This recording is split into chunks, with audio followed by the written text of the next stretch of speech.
This is a tutorial to show you how to properly format your paper so that it is in accord with the guidelines outlined in the SBL Handbook of Style, and specifically in the student supplement to the SBL Handbook. In fact, throughout I'll make references to the page numbers in the student supplement, and that's really the most helpful document for figuring out how to format a paper correctly.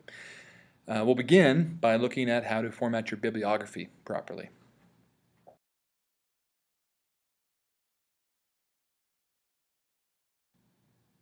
I'm going to show you how to format your bibliography according to the guidelines in the SBL Handbook. I'm going to be doing this on Word, though I will show you how to do it in Google Docs as well, and hopefully between those two you'll be able to make any needed alterations to do it on other word processors. So the first thing you need to do is you need to make sure that you start your bibliography on a new page. Mine just happened to work out that way because I came to the end of the page at the end of the body of the paper. But your bibliography may not be there, so you want to insert a page break to make sure that your bibliography always is starting on the top of a new page. And it's really important that when you insert a break, you insert not just a simple page break, but you actually insert a section break that takes you then to the next page. This will be essential if you're going to get the page numbers to perform correctly. So I want to enter a section break that goes to the next page. So now I've got a page break that's beginning a new section. The first thing to keep in mind is where the first line goes. I'm looking at page 17 in the student supplement to the SBL Handbook of Style. And you notice at the beginning of each new page of a section, the first page should have a 2-inch margin at the top. And so I'm just going to enter down so that this is starting about 2 inches from the very top line. Right, so you can see I've got a 1-inch margin, got 1 inch of space here, that's about 2 inches. The next thing is that the title should be centered, and you should have 1 space below the title. Actually 2 blank lines between the title and the first line, as is outlined in the student supplement. And then I'm going to need to make sure that my entries themselves are spaced and indented properly. I already have all the information here, so I'm not going to show you how to actually format your entries individually. I'm going to show you how to format your bibliography page. And so I've got all my different entries here, and I've typed them all in, and I've hit enter each time I've begun a new entry. So for example, here I've got an entry that's starting with Eugene Boring, and I've hit enter, so I start a new line every time I've got a new entry. But you notice, if you're a reader, it's really hard to pick out where one entry begins and another ends when it's formatted this way. And so what I'm going to need to do is I want to have a blank line in between each individual entry. So my individual entries are going to be single spaced, but I'm going to have a blank line in between each one. Quick way to do this is to just highlight everything that I have in my bibliography. So let me highlight the bibliography, and then I'm going to check spacing. I want it to be single spaced for the individual entries, but I want there to be an extra space, a blank line that is, after each entry. So I'm going to go to line spacing options, and under here, under spacing, I can say after each, basically every time I hit enter, I want there to be a 12-point blank line. I'm choosing 12-point because that's the size of my font in my paper. So once I click that, you can see it automatically goes through and adds a blank line between each entry while keeping each entry itself single spaced. So that's how I want that part to look. The other thing that I need to do is to fix the indents. In a bibliography, you want the first line to be justified all the way to the left, and every subsequent line should be indented 1/2 inch. I could go through and do this manually on each entry, but then if I ever had to go back and make any changes, it would throw it all off and I'd have to redo it. So I can set it up so my indents are set to do this properly, and then that way if I ever make any changes, it won't throw it off. So the way to do this is to keep everything highlighted that I want to set this way, and then I'm going to use these tools on my ruler at the top. So this top arrow is going to give me the first line, and this bottom arrow is going to give me what's called the hanging indent. So I just want to drag that bottom arrow over 1/2 inch, and you can see as I drag it over, any subsequent line on an entry was automatically indenting 1/2 inch. So what this is now set up to do is that whenever I hit enter, it'll go back to the first, justified all the way to the left, and then if that entry itself goes over one line, it'll automatically bump the next line and any following lines 1/2 inch in. And so you can see how in this one, this source here by Victor A. Copon, it's a fairly lengthy citation, goes 3 lines, but it keeps it indented the whole way. The advantage of doing it this way is that if I ever want to go back and make a change, it keeps the formatting correct. So for example, if I went back and realized, oh, that's not a subtitle, I don't need that there, and I remove that, notice it didn't mess up the indents to add or remove material. Right? Same thing if I were to go back later and add it back in, right? It's going to keep the indents correct. And so it's really important to use the indent feature on your ruler to make sure that you get things set up properly. So that's what I need for my bibliography. I need to start down 2 inches, have the title centered in all caps. Then I have 2 blank lines, and then for each entry they're single spaced with a blank line in between. The first line of each entry justified all the way to the left, every subsequent line justified 1/2 inch in. The last thing I want to do with bibliographies for now is to show you what to do if you have multiple sources by the same author. So if I scroll down here, you can see I've got 2 sources, both by Karen Jobes. I've already done what it should look like here, but I'll show you what that is. You don't put the author's name each time. Instead, you put 3 em dashes in the place of the author's name. So what that means is if you hit Shift, Alt, hyphen on a Mac, that gives you an em dash. Do that twice, do that 3 times. Now I have my 3 em dashes that would replace an author's name if I've got multiple sources by the same author. You can see I did the same thing here with the 2 sources in my paper by Charles Talbert.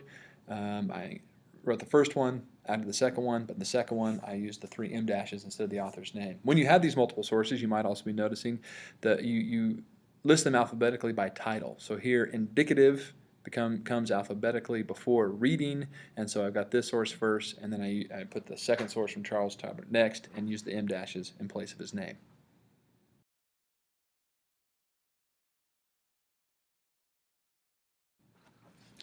I'm going to show you how to do the same thing on Google Docs, and it will work well to do the same kinds of things. So here I've got my bibliography beginning here. I want to insert a page break. You'll notice there's not a section break option in Google Docs, which means we won't be able to do the page numbers exactly how we want when we get to that point. But I can enter a page break at least to start a new page. I'm going to go down. So I've got a 2-inch margin at the top. And you can see my ruler here off to the side. I want to center the title, 2 blank lines below that, and then I'm going to highlight everything that I have in my bibliography so I can get those formatted correctly. So again, what I need to do is I need to have a blank line in between each entry. So if I go up to my line spacing options, you'll notice in Google Docs, helpfully, I can single space it, and then I can also quickly add a space after each paragraph. That's all I need to do, and that's ready. And now I need to work on my indents. It's a little bit different in Google Docs. The arrows work a little bit differently, but you can do the same thing. On this in Google Docs, I can drag the whole thing over 1/2 inch, and then I can come back and drag the top line back over to justified left, and there I've got my indents correct. I've got the extra spaces in between each entry, and my bibliography looks like it should in Google Docs.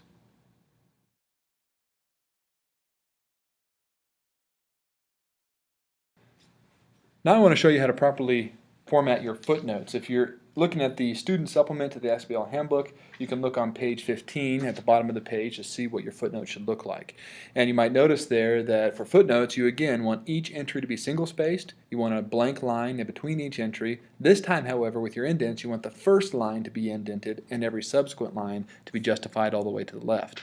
The other thing to keep in mind with footnotes is that you want to use the insert footnote feature in your word processor so that it numbers the footnotes properly and keeps the footnotes linked with the right page. And so it's very easy to do this. If I am in the bottom of my paper, I can insert footnote, ask me how I want to do it, right? Enter the footnote, and it inserts right there. Keeps the numbers, so notice it added it as number 21 because it was following number 20. If I ever go back and add a footnote at any point, it's going to make sure the numbers stay lined up. So you want to insert footnotes in that way as you go throughout your paper. Now once you have your footnotes there in a Word document, then it's pretty easy to format them all at the same time. If I have my cursor anywhere in my footnotes and hit Command A, right, to select all, on a Mac, it's going to select all of my footnotes. And so you can see it selected all of those there and all my footnotes on every other page without selecting other parts of my text. So I'm only editing my footnotes at this point. And so what I want to do here is I want to add the blank line, just like I did. Make sure it's single spaced. Then I'm going to add a line. In this case, I'm going to make it a 10-point line because that's the size font that I'm using in my footnotes. You can in your footnotes use a 10-point font or a 12-point font, right, the same font that size it's using in your paper. In this case, I've chosen to use 10-point font, so that's the size line that I want in between each entry. So now it's gone back and added that blank line in between each entry. Now for my indents, I want my first line, not the subsequent lines, but the first line to be indented 1/2 inch. So I can just drag that over, and now I've got the indents correct, I've got the spacing correct, and my footnotes are looking as they should.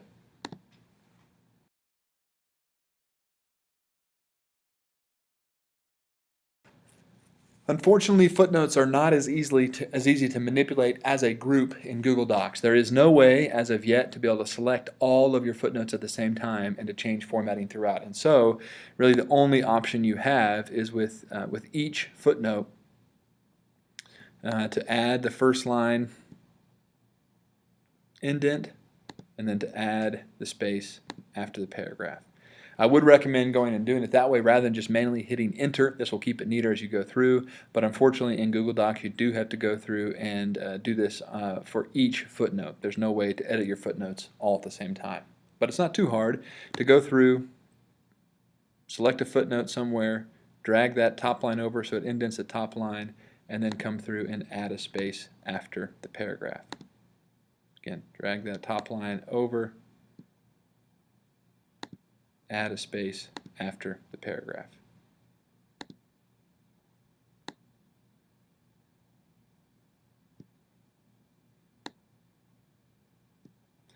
Now at least on one page it all looks right. I need to go through and do that for all of my pages where I have footnotes to make sure that they're formatted correctly.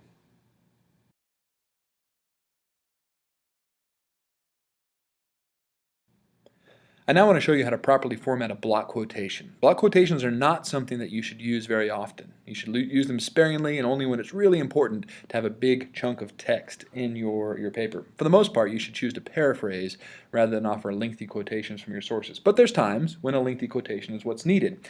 And if you have a long quotation that goes, say, 4 or 5 lines or longer, then you'll want to use a block quotation. And this is the formatting that you should use. I've highlighted this in yellow so that you can see the part that I want to make a block quotation. I'm going to highlight this section, and the first thing I need to do is make it single spaced. Block quotations are single spaced, not double spaced. The other thing I need to do is I need to slide the whole indent over 1/2 inch. So I'm going to indent it 1/2 inch. It's going to be single spaced. I'm going to make sure there's a blank line on both before and after the entry. Take off my highlighting here so it looks a little better. And that's what it should look like in the end. You might notice one other thing is that you do not use quotation marks with at the beginning or end of a block quotation. Obviously, if there's quoted material within the block quotation, you would still use quotation marks there, but you do not begin and end a block quotation with quotation marks because the formatting, the single spacing and the indenting is showing your reader this is quoted material, making the quotation marks superfluous. So leave those out, but do include a footnote at the end telling your reader where you got that quotation from.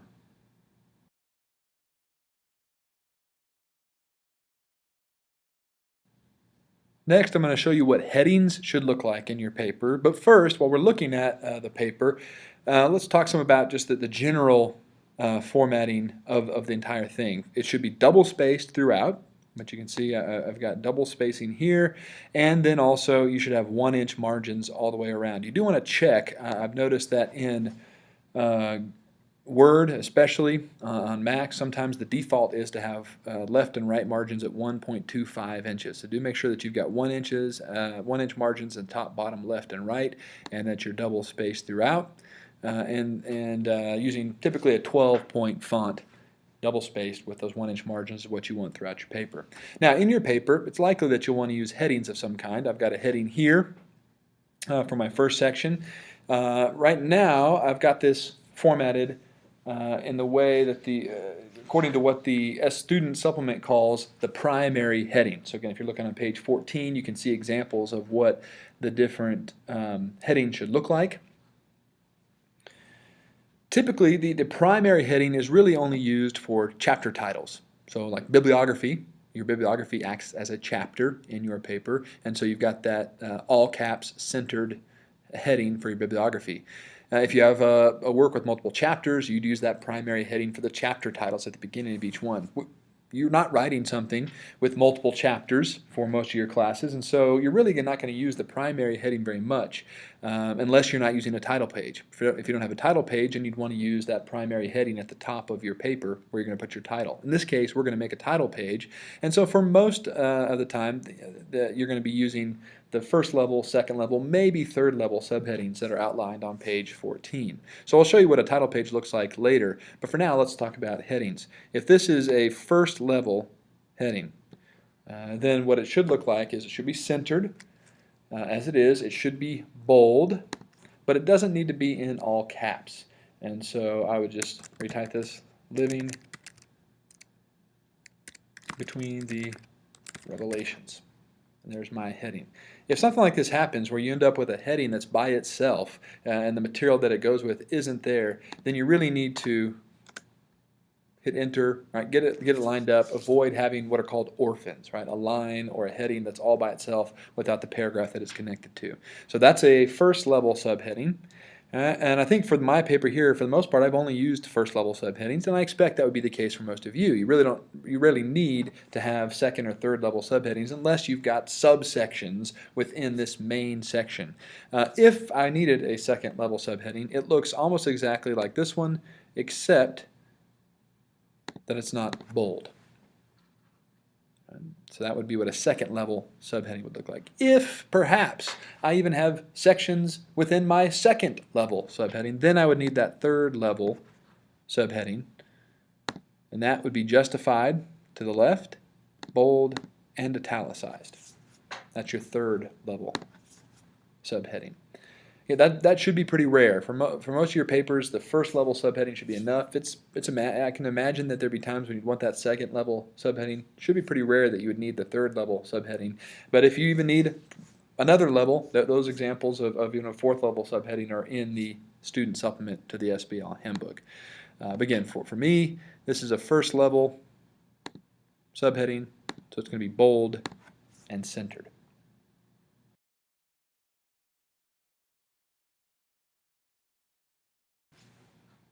Next, I want to work on what might be the trickiest part of formatting your paper, and that's getting the page numbers to perform properly. If you're looking at the examples in the student supplement to the SBL Handbook, you'll notice that basically what you need is to have a page number on every page, starting with your first page of your paper, not your title page. The first page of your paper be number 1. At the beginning of any section, which would be the first page of your paper and your bibliography, the page number needs to be centered at the bottom of the page. For all other pages, it needs to be in the upper right-hand corner. So this can be a little tricky to have one page do something different than another page, but it can be done with most word processors. The trick is to make sure that you're using section breaks between sections. So we did that already with our bibliography, and now we're going to do that with the first page of our paper. So I'm going to convert this into a title page in a little bit. So this is the title of my paper. For now, I want to insert a section break so that my first page of my actual writing begins on a new section that's distinct from the title page. So I'm going to insert a section break. As we've done before, I'm going to have a 2-page margin at the beginning of a new section like this. So that's what the first page of my paper is going to look like, and then here is where I'm going to put my title page in a little bit. In order to begin to enter my page numbers, I need to be in the header and footer menu. The easiest way to get there, I think, is to double-click on the header. Now I'm actually seeing the header, I'm seeing the footer, and I can begin to add things. If I click up here, I can see some of the options I have for my headers and my footers, and I'm also getting some of that information here. It's telling me, for example, this is the header of section 2. That's correct. The first page of my paper should be section 2 because my title page is section 1. The first page of my bibliography will be section 3, and we can see that here in a little bit. So this is the header of section 2, correct. It's telling me that it is the same as previous, meaning it's going to follow the same formatting on this section that you have in the previous section. I actually don't want that at this point. So I'm going to come up to this toggle box. I'm going to take off link to previous, because I want to do something different in the body of my paper than what I want in my title page. So I don't want it to link to the formatting on the title page. So I don't want it to link to previous. I do, however, want it to do something different on the first page. So I'm going to click different on first page. I'm going to click off, link to previous. And now I'm getting things set up so that I can start entering page numbers in the places that I want. The first page, as I've said, should have a page number at the bottom in the center. So I'm going to come down to the footer. I'm going to center my cursor, and I'm going to enter a page number. Now I want to make sure that the page number is the same style and size of font that I've got in the body of my paper. So if that's not the case, you might highlight and make sure that you're using the same font style and the same font size for your page numbers that you're using for the body of your text. So I want that page number to be there. I don't want a page number to be on the bottom in the second subsequent page on all my other pages. So I'm going to click on the header over in the right hand corner, click insert page numbers, and now I've got it putting page numbers there. Now notice, because I've told it to do something different on the first page, it's not going to put a page number in the center on the second page. Instead, for all subsequent pages, it's going to follow the same rule and put the page numbers there in the upper right hand corner. If I come down to my bibliography, I might notice that it's not doing exactly what I want it to do. It is linked to the previous in that it is subsequently numbering pages. I do want that. So I do want this to be linked to the previous, unlike with the first page of my document. However, it's not doing the right thing with the first page. So I need to click on the different first page toggle button.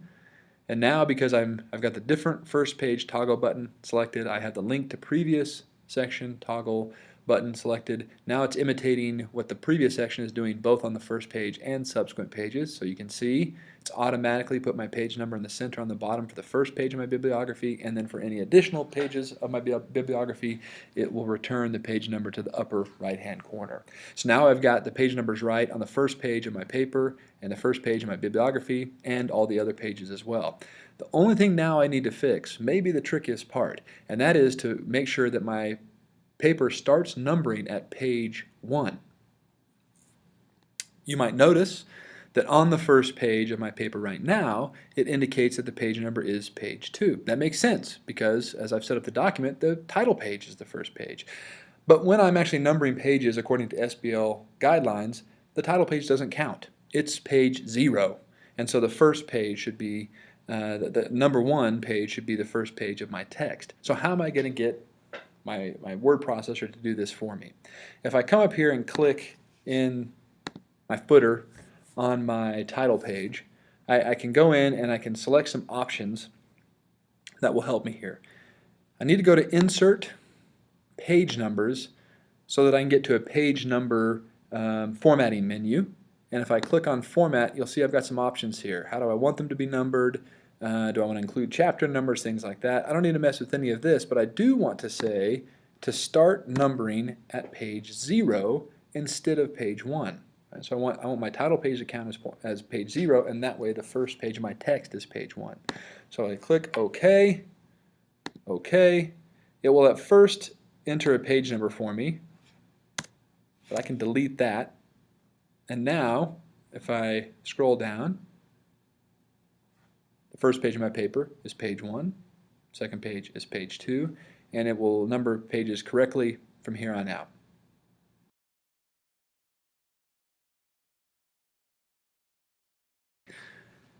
As I've mentioned, Google Docs does not have the same page numbering options that you can do in Word, and so really it's better in this case, if you want to format your paper properly, to be working in Word or some other more robust word processor. If you're in Word, I'll show you the next best thing that you can do.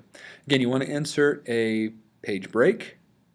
So the first page of my actual text is on its own here in a new clean page. And then I'm going to need to go to insert page numbers.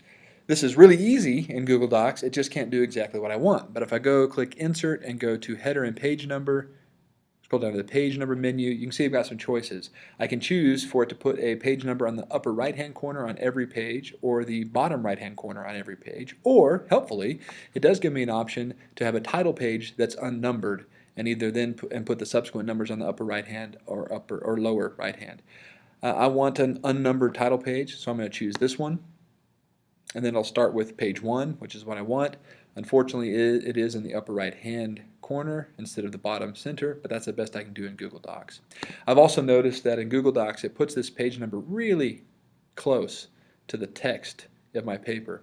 That's not where you want it, and so I'm going to put my cursor right before the number 1. I'm going to delete until I can get it back up to this top line in the header, and now that provides the proper breathing room between my page number and the body of my text.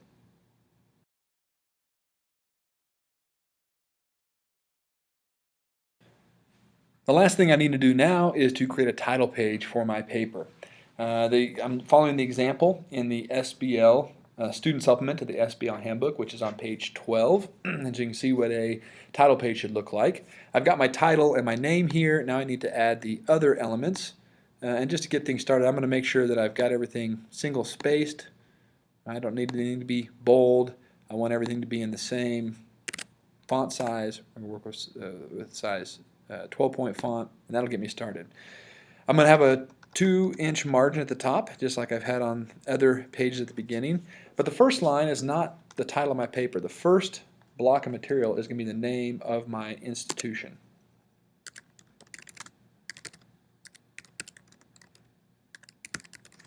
So you should have Abilene Christian University right there across the top in all caps, in unbolded text. Does not need to be in bold.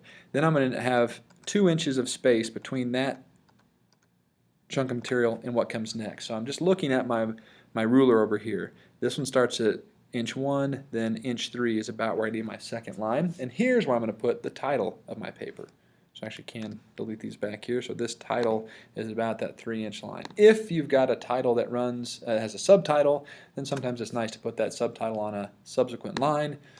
But in this case, make sure that you're single spacing between each in the elements themselves. All right, now I want another 2 inches before I get to the next element. So start about inch line 5 here. And now I'm going to type in the following text. Submitted to, put in the name of your professor, in partial fulfillment of, now you put your course number, BIBL 320.M1, Introduction to Biblical Interpretation. Of course, in other classes, you put something else there, but that's where you're going to put your course information. Then the last thing that you're going to put is your name, 2 more inches, so I should be down around the 7-inch line here, by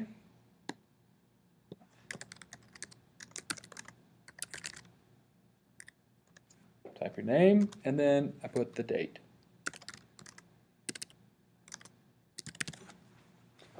You've got 2 options for how you enter the date. This is the typical way that we do it in the United States.